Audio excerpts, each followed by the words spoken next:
Assalamualaikum warahmatullahi wabarakatuh. Gimana kabarnya anak-anakku semua kelas 10 SMK Negeri 1 Ampel Gading? Mudah-mudahan semuanya sehat dan kembali bersemangat untuk melanjutkan pembelajaran kita pada mata pelajaran IPAS. Pada kesempatan kali ini kita akan membahas tentang besaran dan satuan.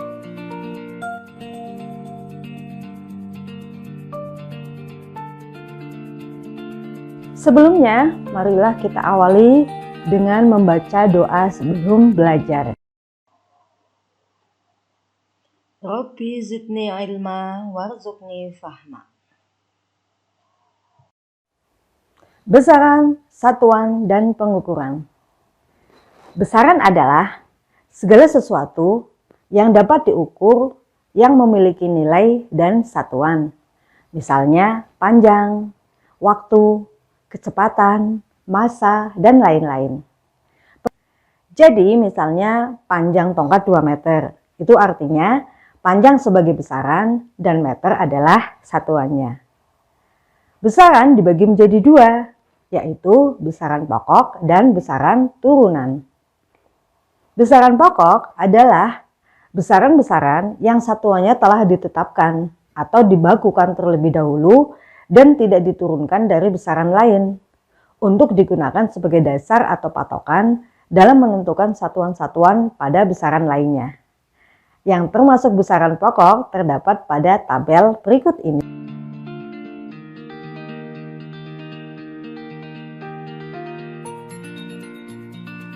Besaran turunan adalah besaran yang diturunkan dari satu atau lebih besaran pokok.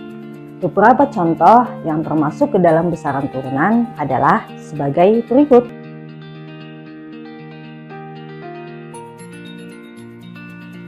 Selanjutnya kita akan membahas tentang pengukuran. Pengukuran adalah kegiatan mengukur suatu benda dengan menggunakan alat ukur.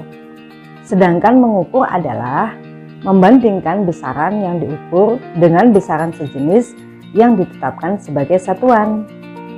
Dalam pengukuran kita menggunakan alat ukur. Alat ukur adalah sesuatu yang digunakan untuk mengukur suatu besaran. Berbagai macam alat ukur memiliki tingkat ketelitian tertentu. Hal ini bergantung pada skala terkecil alat ukur tersebut. Semakin kecil skala yang tertera pada alat ukur, maka semakin tinggi ketelitian alat ukur tersebut. Beberapa contoh alat ukur sesuai dengan besarannya yaitu alat ukur panjang misalnya 1 mistar atau penggaris. Mistar adalah alat ukur dengan ketelitian sampai 0,1 cm atau 1 mm. Pada pembacaan skala, kedudukan mata pengamat harus tegak lurus dengan skala mistar yang dibaca. Alat ukur panjang yang kedua misalnya jangka sorong. Jangka sorong dipakai untuk mengukur suatu benda dengan panjang yang kurang dari 1 mm. Skala terkecil atau tingkat ketelitian pengukurannya sampai dengan 0,01 cm atau 0,1 mm. Umumnya jangka sorong digunakan untuk mengukur panjang suatu benda, diameter bola, tebal uang logam, dan diameter bagian dalam suatu tabung. Jangka sorong memiliki dua skala pembaca, yaitu skala utama atau skala tetap yang terdapat pada rahang tetap. Jangka sorong kan ada rahangnya dua ya. Kemudian skala nonius yaitu skala yang terdapat pada rahang sorong yang dapat bergeser atau digerakkan. Untuk penggunaan jangka sorong kita simak video berikut ini. Inilah yang disebut sebagai jangka sorong ya. Jangka sorong, anak teknik otomotif harus familiar dengan alat ini. Alat ini digunakan untuk mengukur panjang suatu benda ya, panjang suatu benda. Kemudian bisa juga untuk mengukur diameter dalam dan diameter luar ya. Ini bagian sini juga untuk mengukur diameter dalam. Kemudian yang bagian sini adalah untuk mengukur kedalaman suatu benda ya. Untuk tata cara penggunaan jangka sorong nanti kita akan bahas pada video selanjutnya. Baiklah, kita akan belajar mengukur menggunakan jangka sorong ya. Jangka sorong ini bentuknya seperti ini nih ya. Biasanya digunakan untuk mengukur diameter luar ya, seperti ini. Misalnya diameter spidol ini kita ukur, kemudian kita pasangkan di rahangnya dan kita kunci. Setelah kita kunci, kita lepaskan. Sudah terlepas, sudah kuat, tinggal dibaca ya.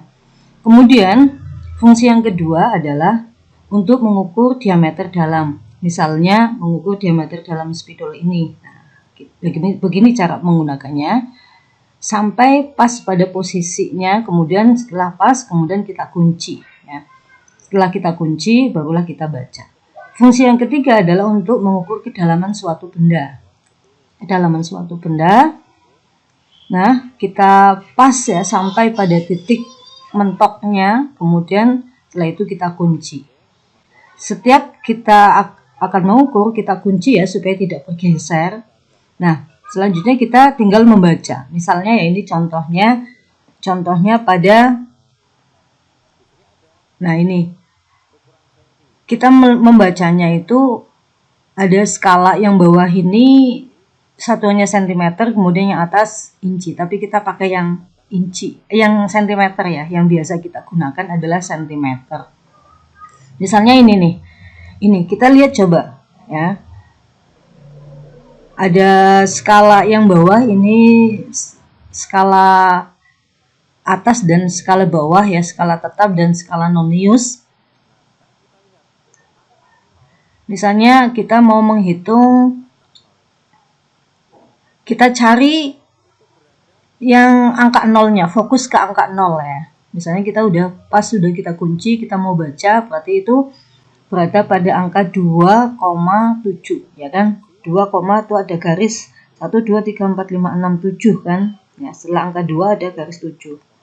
Nah, kemudian untuk skala yang bawah kita lihat, kita cari garis yang paling sejajar ya. Kita lihat dari semua sudut ya. Kita lihat dari semua sudut, kita akan mencari garis yang paling sejajar.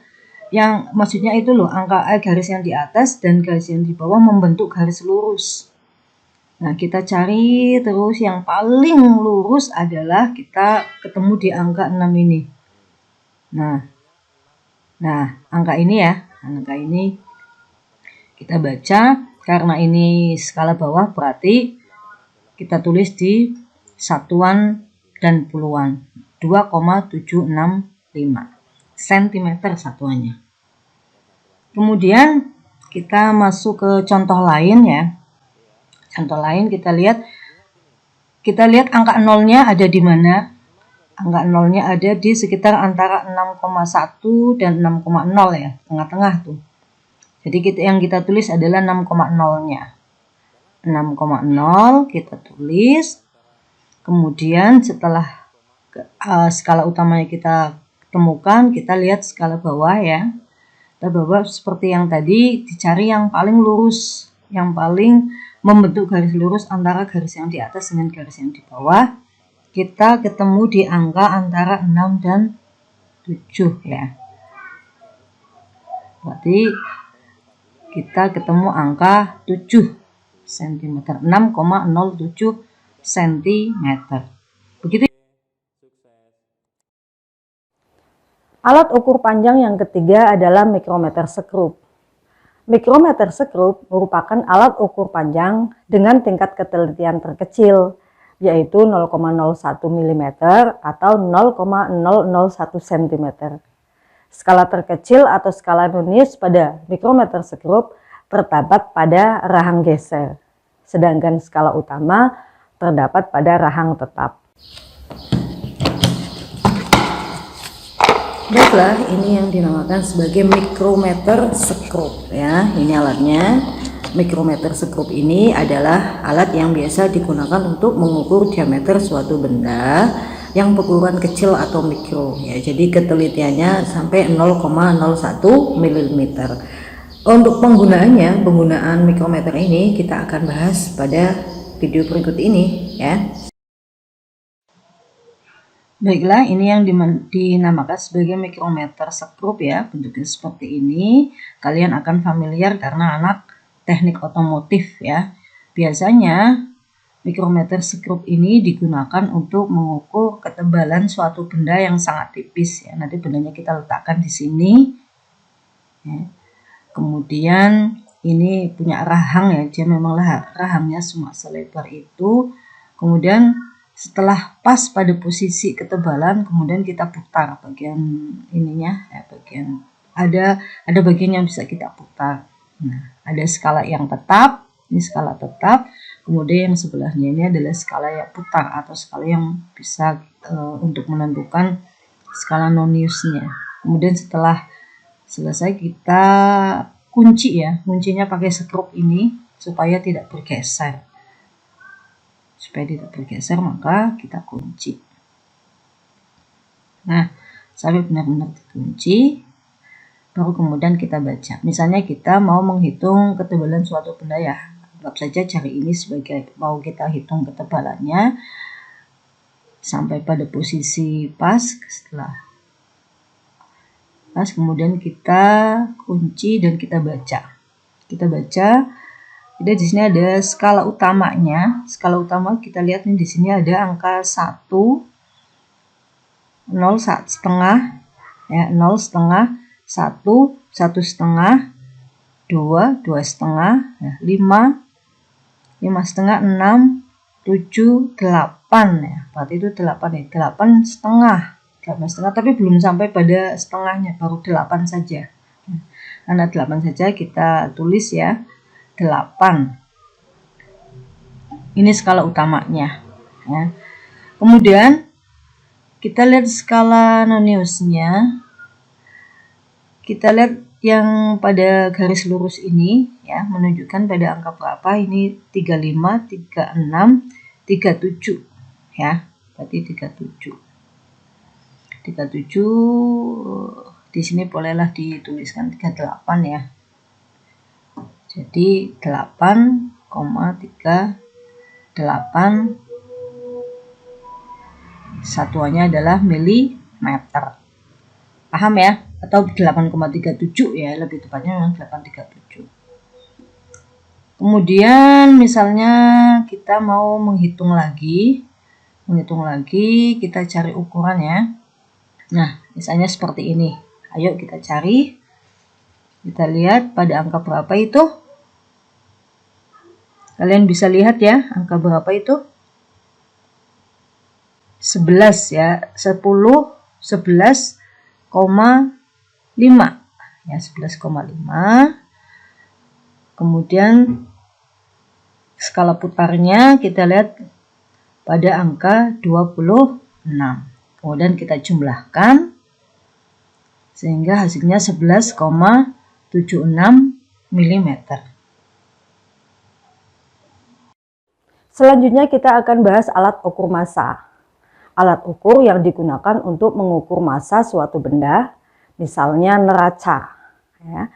Berdasarkan cara kerjanya dan ketelitiannya, neraca dibedakan menjadi 3. Yang pertama adalah neraca digital, yaitu neraca yang bekerja dengan sistem elektronik.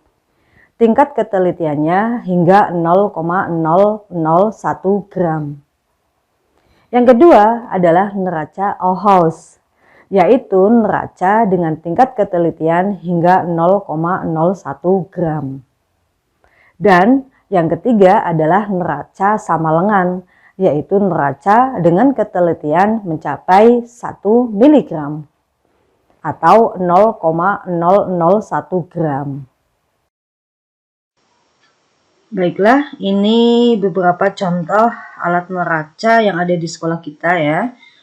Yang paling depan ini adalah neraca 3 kaki. Digunakan untuk menghitung massa suatu zat karena memang ada 3 kakinya ya, untuk menghitung satuan, puluhan, dan ratusan. Kemudian ini yang kedua ini adalah neraca Auhaus, sama digunakan untuk menghitung atau mengukur massa suatu zat ya, tinggal dibaca pada skalanya. Kemudian yang ketiga ini adalah neraca digital. Benda yang akan kita timbang ditaruh di atasnya, kemudian tinggal kita baca menunjukkan angka tertentu. Alat ukur yang ketiga adalah alat ukur waktu.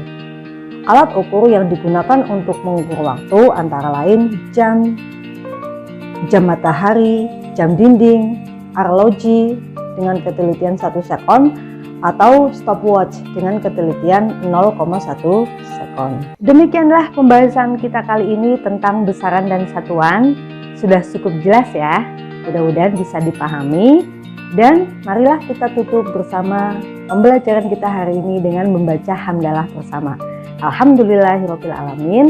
Wassalamualaikum warahmatullahi wabarakatuh.